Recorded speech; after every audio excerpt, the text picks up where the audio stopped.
Hello bachcho, let's read this question. The temperature of the system decreases in an and these are the following options given to us. So सबसे पहले हम इस question का की concept देखेंगे and the key concept of this question is the adiabatic expansion. The given question is based on the adiabatic expansion. So adiabatic expansion वो होता है जब गैस expand करती है and at that process जो हमारे पास heat transfer होगा that will be remains constant, so q का value will be equals to 0. So this is about the adiabatic expansion. Now for this we will see the work done in an adiabatic process, and according to the first law of thermodynamics जो internal energy change होता है that can be represented as delta u, that is equals to the sum of the heat and the work done by the system या फिर work done on the system. And for this we have already seen जो हमारे पास adiabatic process है which means q का value will be 0, so delta u is equals to the work done. And जो हमारे पास work done है for the adiabatic expansion के case में it is always minus p delta v. and जो हमारे पास internal energy का value आता है और we can say there is a relationship between the internal energy and जो हमारे पास हीट कैपेसिटी रहता है at constant volume multiply to the change in temperature. So ये हमारे पास दो इक्वेशन है that we can use in the first equation. Now let us write about this.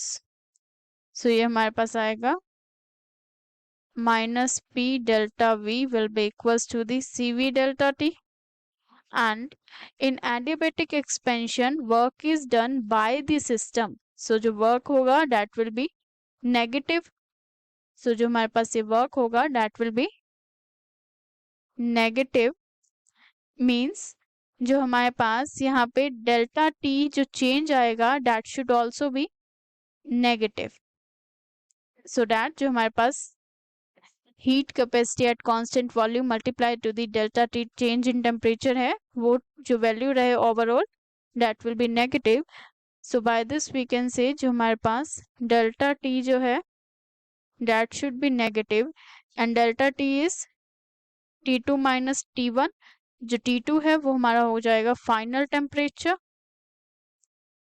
And जो हमारे पास T1 है it is the initial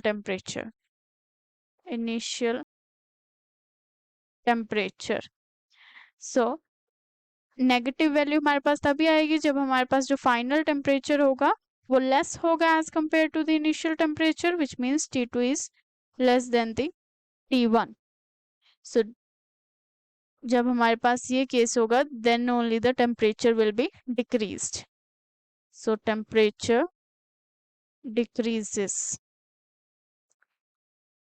this is decreases.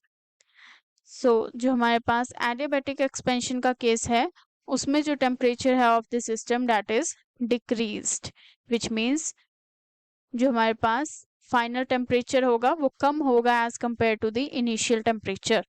so the answer of this question will be adiabatic expansion and that is the option D, adiabatic expansion.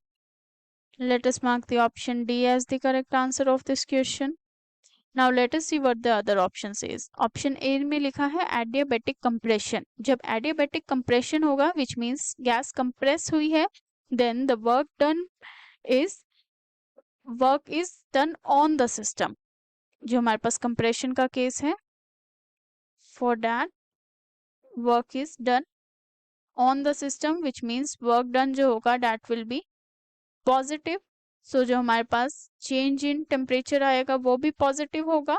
so T2 minus T1 अगर हमारे पास positive value चाहिए for this जो हमारे पास final temperature होगा that will be greater than the T1 which means initial temperature हमारे पास कम है और final temperature increase हो गया है. so compression के केस में और we can say adiabatic compression के केस में there is increase in the temperature of the system. so option A cannot be the answer. option B says isothermal compression. so isothermal compression है, isothermal के case में तो जो temperature है वो constant रहता है So C may be isothermal expansion है, so it will be remains constant. The answer is option D. Hope you understood it well. Best of luck.